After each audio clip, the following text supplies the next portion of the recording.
Bon matin, Maman Sarah. Bon matin, les précieuses filles de Sarah partout à travers le monde. Que la grâce et la paix de notre Seigneur Jésus-Christ vous soient abondamment multipliées. Maman Sarah, donc je viens faire mon témoignage par rapport à la transformation de la femme. Donc pour cette partie-ci, je témoigne concernant ce que les enseignements sur Bamba Iba et pour culminer le tout, les enseignements avec notre précieuse Maman Sarah a fait sur ma transformation en tant que femme. Alors, pour la petite histoire, donc je viens d'une famille où je n'ai pas grandi avec une autorité masculine. Parce qu'en fait, dans ma famille, les femmes ne se marient pas. Il n'y a que ma grand-mère qui a eu à aller en mariage. Et quand son mari est décédé, elle est revenue chez ses frères. Elle s'est installée chez un de ses frères avec mes mamans. Et nous, c'est dans cette maison-là qu'on a grandi. Il y avait mon grand-père, certes, mais il avait sa famille. Mais comme ma maman, ma grand-mère, elle avait sa petite famille également. Elle était juste à côté. Voilà. Et donc, c'est comme ça que j'ai grandi sans véritablement une autorité masculine qui prend les décisions à la maison ou quoi que ce soit. Et la seule autorité qui était à la maison, c'était ma grande-maman, la grande sœur de ma maman. Donc, c'est elle qui faisait d'autorité à la maison puisque ma grand-mère était vraiment assez âgée. Et c'est comme ça que j'ai grandi dans cet environnement, bien que ce soit comme on grandit en Afrique. Donc, on a des oncles autour, on a des cousins, on a des grands-pères, on a des hommes autour. Et comme l'éducation, en tout cas à l'époque, ça se faisait en communauté. Donc, c'est vrai que je voyais l'autorité des hommes, comment les hommes protégeaient les femmes et tout.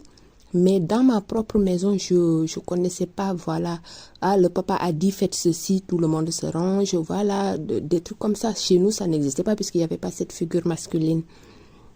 Et donc, avec le temps, quand j'étais petite, déjà, j'avais beaucoup de mal avec les garçons. Donc, tout ce qu'ils faisaient, je n'étais pas dedans, je ne participais pas, ça m'intéressait pas. En tout cas, tous les trucs de copinerie, tous les trucs des garçons et tout, je dénonçais tout, voilà. Je ne me laissais pas faire, donc, et c'était pas du tout l'amitié entre nous, de telle sorte que les garçons me surnommaient de tous les noms, voilà. On m'appelait la falaise parce qu'ils se disaient oui, elle est coincée, ben, si tu te cognes contre elle, ben, tu vas te faire mal. Et oui, c'est une tigresse. En fait, on me donnait tous les noms d'oiseaux. Mais je n'en avais pas beaucoup à faire. Je suivais mon chemin, je suivais ma façon de vivre. Donc, je ne m'en occupais pas beaucoup. Et comme l'autorité qu'il y avait à la maison, c'était ma grande-maman, mais c'était une femme de caractère. C'était véritablement une femme de fer. Une dame de fer, comme on dit.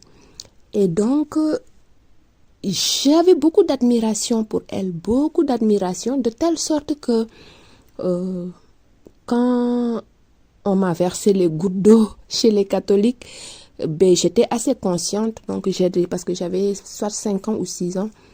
Et quand on a demandé ben, quel prénom je voulais prendre, j'ai pris le prénom de ma grande-maman, donc de la grande sœur de ma maman. J'ai dit je voulais porter ce nom-là. Tellement j'étais dans l'admiration de comment le caractère qu'elle avait, tout le monde la respectait, tout le monde savait que c'est une dame de fer et tout. Voilà, même mes oncles à la maison, en tout cas tout le monde lui donnait beaucoup de respect et tout. Et c'est comme ça que, avec le temps, l'école s'est rajoutée à ça. On part à l'université. Déjà même au collège, je me rappelle une fois on disait ah oui, les métiers, qu'est-ce que tu veux être et tout. Moi je disais non, moi je vais être une femme d'affaires qui va voyager beaucoup et en plus je veux être une avocate parce que je veux défendre la cause des femmes. Je ne sais même pas d'où ça me venait comme ça, mais en tout cas c'est ce que j'avais dit. Ça c'était au collège.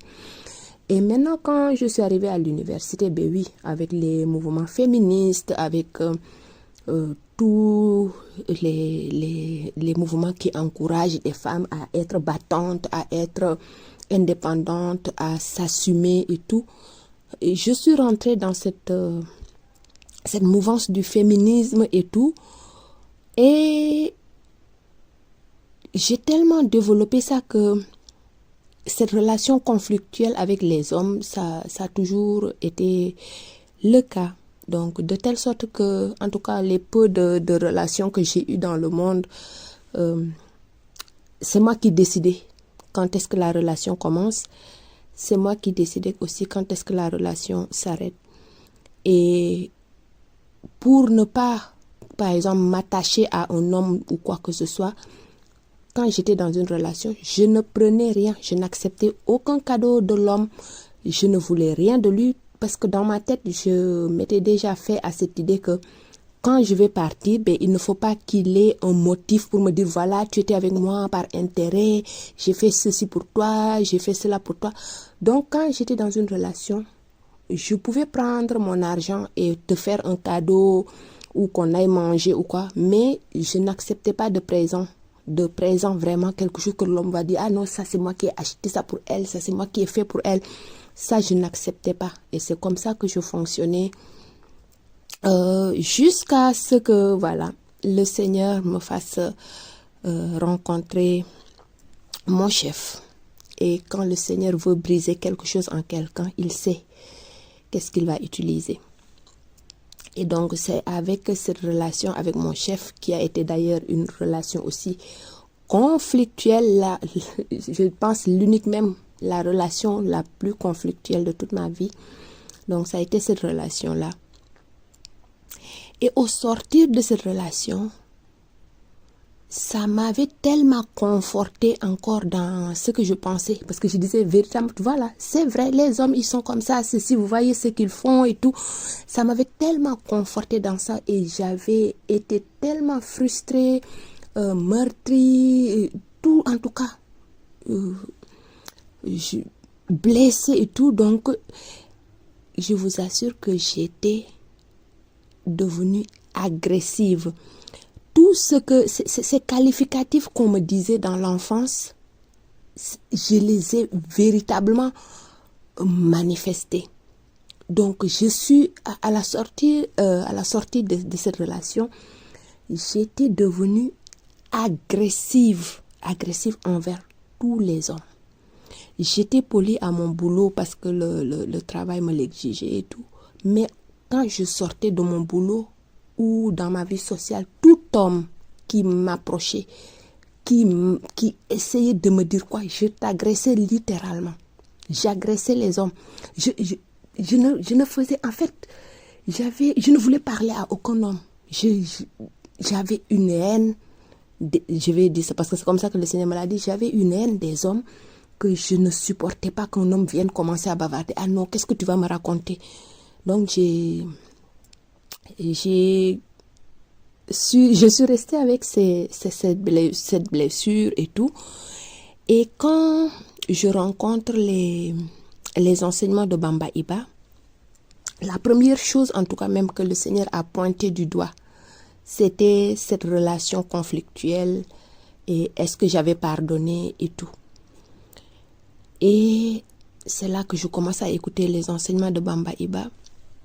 D'un côté, quand j'écoutais, j'étais pas, en fait, je n'étais même pas d'accord avec les enseignements. J'étais d'accord avec les enseignements, mais je disais, d'un côté, j'aime, comment on appelle cela, que l'homme protège la femme, que l'homme s'occupe de sa maison, que l'homme pourvoit aux besoins de sa famille et tout. Mais en même temps, j'aime cette liberté, voilà, de femme indépendante, de femme qui ne dépend pas d'un homme pour ne pas avoir à souffrir, pour ne pas avoir à être maltraitée, pour ne pas être bafouée et tout.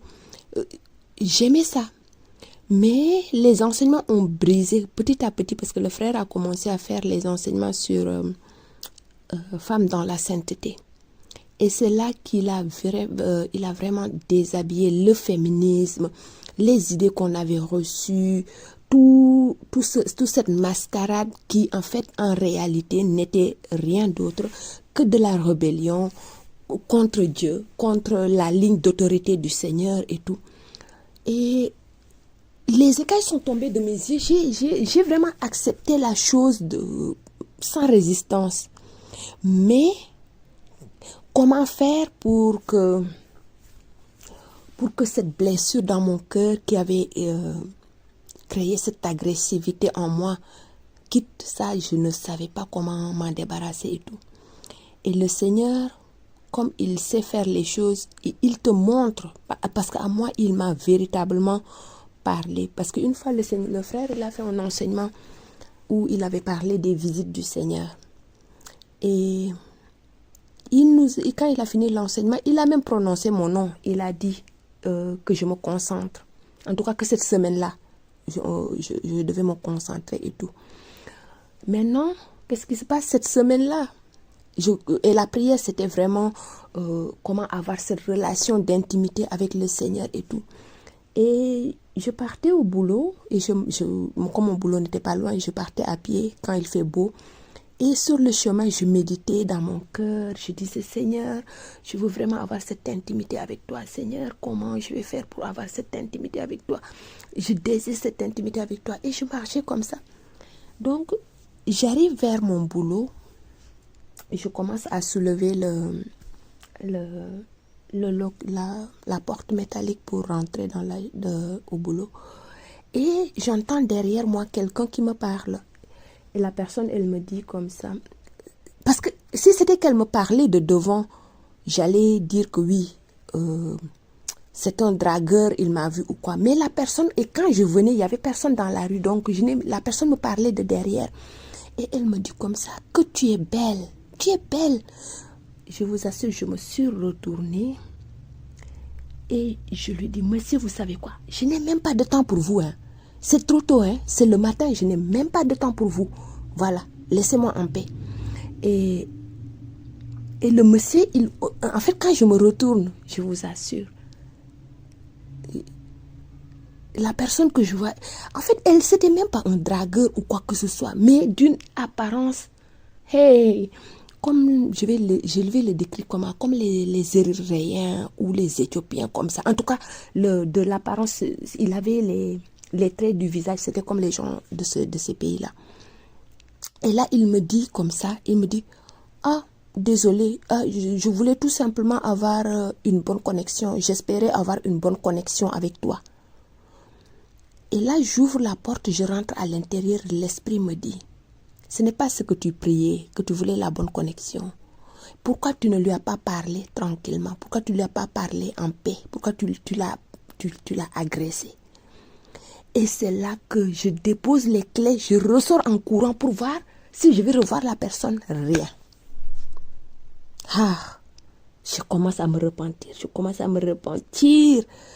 Et c'est de là que le Seigneur me dit, tu as un problème avec les hommes. Tu as la haine des hommes. Et ça peut pas rester. Tu ne peux pas avoir une bonne relation avec le Seigneur avec ça. Et c'est à partir de là, j'écoutais les enseignements. Le nettoyage se faisait. Mais cette colère était en moi. Et une autre fois, je me rappelle le frère, une fois qu'on a fini les enseignements également comme ça, il a dit, ah, vous voulez les femmes calmes, soumises comme ça. Il faut aller en Afrique de l'Ouest. Il y en a là-bas, comme la sœur Telle. Elles sont calmes comme ça. Mais je vais vous dire une chose. On dit aussi que l'eau calme est profonde. Quand le frère l'a dit comme ça, j'ai dit, mon frère m'expose comme ça et tout. Mais j'avais ce problème avec cette colère, avec ce truc dans mon cœur. Ça ne me lâchait pas. Maintenant, quand les enseignements de Maman Sarah ont commencé, d'abord, la voix de Maman Sarah, quand je l'entendais, c'est soit qu'elle parle ou quoi que ce soit, ça me faisait comme si on pique dans mon cœur. Je sentais comme si on me pique dans mon cœur. Je disais tout le temps au Seigneur, je ne comprends pas pourquoi quand j'entends sa voix seulement, ça pique dans mon cœur comme ça, je comprends rien. Jusqu'à ce que le Seigneur me dise, en fait, ça pique dans ton cœur parce que la douceur qu'elle a, c'est ce que tu n'as pas. Et c'est qu'à cause de ça, quand tu l'entends parler, ça pique dans ton cœur. J'ai dit que, comment je vais faire pour avoir la douceur? La femme, c'est là comme elle est douce comme ça, là, je vais faire comment pour avoir cette douceur? Et le Seigneur me disait, non, en fait, tu as cette douceur, mais ça a été altéré. Donc cette douceur a été altérée par tous les aléas de la vie, par ton parcours, par tout ce que tu as vécu. Cette douceur a été altérée. Mais elle est là. Mais je n'arrivais pas à l'amener de moi-même. Tu sais, on peut faire par l'effort et tout. Et toujours, comme on dit, ça revenait. Parce que quand tu me vois naturellement, tu vois, une personne calme, une personne posée et tout. Mais ça contraste avec le volcan qu'il y a à l'intérieur quand tu me fais sortir de mes gonds ou quand tu me mets dans certaines positions. Donc, ça contrastait et beaucoup de gens s'étonnaient quand je réagissais parce que ça contraste avec la personne tranquille qu'elles ont en face, cette réaction de ma part. Et c'est comme ça que quand le Seigneur a convoqué les femmes le 19 à la réunion de Maman Sarah avec les femmes en France, quand la réunion a commencé, alors on priait et tout, et Maman Sarah aussi priait pour nous,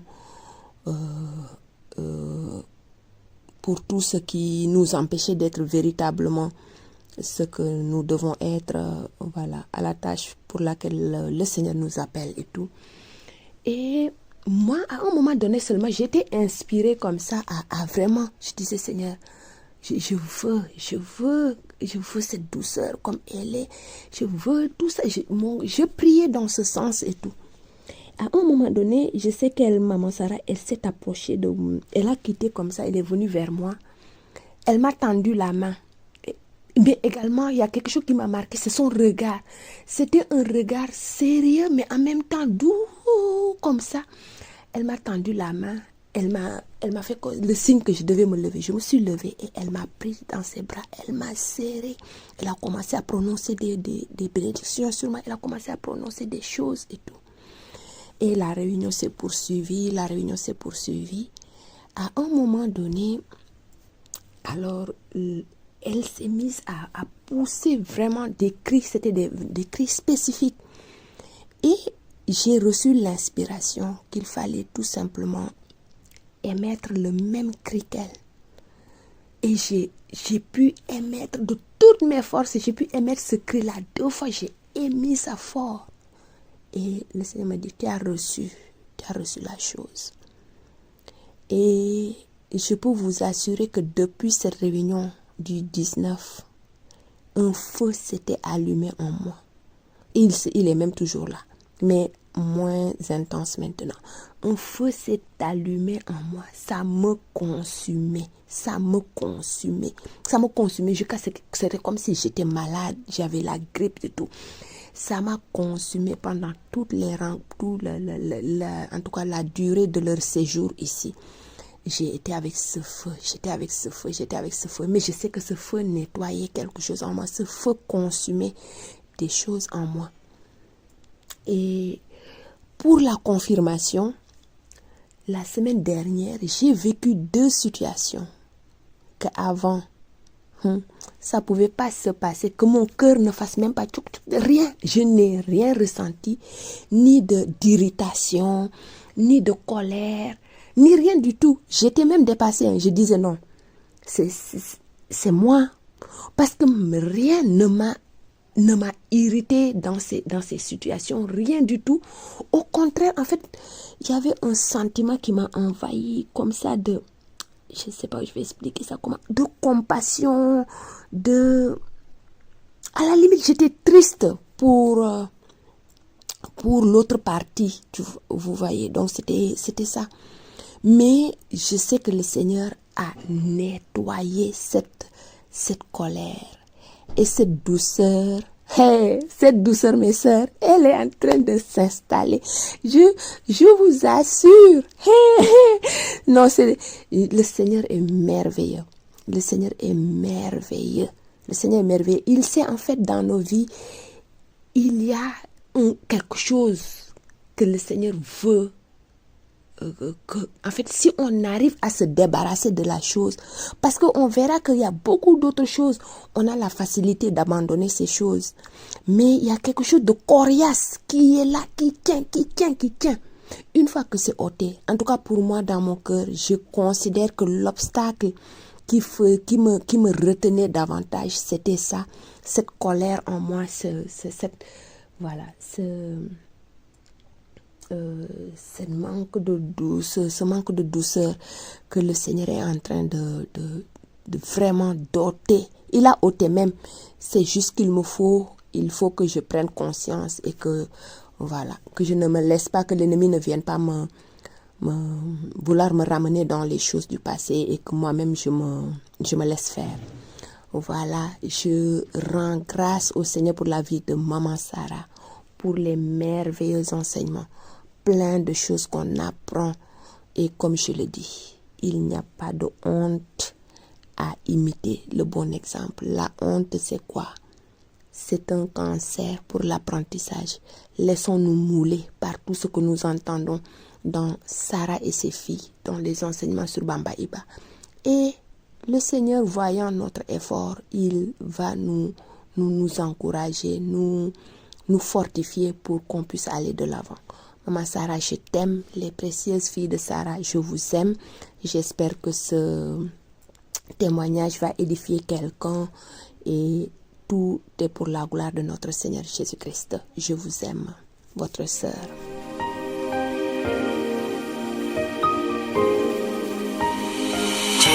I